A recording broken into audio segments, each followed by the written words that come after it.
नाशिकमध्ये भाजपच्या विभागीय कार्यशाळेला आता सुरुवात झाली आहे। भाजपची कार्यशाळा सुरू झाल्यानंतर हॉलचं शटर बंद केलंय आणि बंद दाराआड भाजपची ही विभागीय कार्यशाळा सध्या सुरू आहे।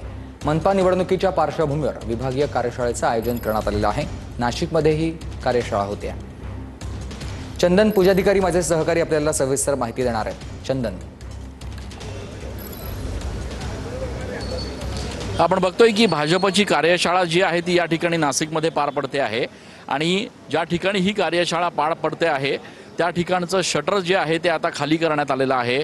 या बैठकीला खरं तर उत्तर महाराष्ट्रातले सगळे भाजपचे प्रमुख नेते उपस्थित आहेत, ज्याच्यामध्ये गिरीश महाजन आहेत, राधाकृष्ण विखे पाटील आहेत, चंद्रशेखर बावनकुळे आहेत।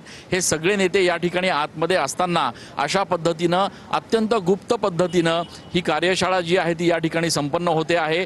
कार्यकर्त्यांना नेमकं आता नेते काय कानमंत्र देणार हे बघणं महत्त्वाचं ठरणार आहे। नाशिकमध्ये सुधाकर भडगुजर यांच्या भाजपच्या एकूणच प्रवेशाची चर्चा सध्या जोर धरू लागलेली आहे आणि त्या पार्श्वभूमीवर कदाचित काही कार्यकर्ते या ठिकाणी या प्रवेशाला विरोध करू शकतात अशी एक शक्यता होती आणि त्यामुळे या संपूर्ण बैठकीची कुठल्याही माध्यम प्रतिनिधींना कुठलीही शूटिंग करण्याची परवानगी देण्यात आलेली नाहीये। सगळ्या माध्यम प्रतिनिधींना या कार्यक्रम स्थळापासून बाहेर ठेवण्यात आलेलं आहे आणि अशा पद्धतीनं हे शटर बंद करून सध्या भाजपची बैठक जी आहे ती या ठिकाणी सुरू आहे। अर्थात ही बैठक झाल्यानंतर दुपारी 3 वाजता भाजपच्या वतीनं अधिकृत पत्रकार परिषद देखील घेतली जाणार आहे आणि त्यामुळे आता या बैठकीत नेते कार्यकर्त्यांना नेमका काय संदेश देणार आहे, काय कानमंत्र देणार हे बघणं महत्त्वाचं असणार आहे। धन्यवाद तुम्ही दिलेल्या सविस्तर माहितीसाठी।